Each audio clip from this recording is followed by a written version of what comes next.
In this tutorial, I'll show you how to save and download your Google Sheets file so you can use it anywhere outside Google Drive. The first thing you should know is that Google Sheets saves your work automatically. Every change you make is instantly stored in your Google Drive, so you never need to click a save button. Now, if you want a copy on your computer, here's what to do.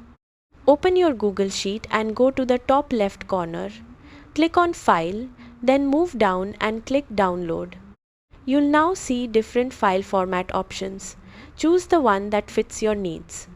If you want to open it in Microsoft Excel, select Excel format. If you want a clean file for printing or sharing, choose PDF. If you need raw data for another system, select CSV. Once you click your format, the file will download automatically to your computer, usually in your Downloads folder.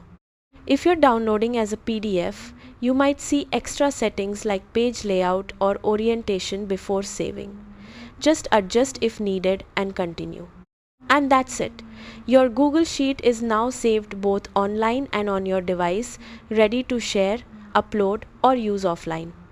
If this helped you, leave a comment and subscribe for more quick Google Sheets tutorials.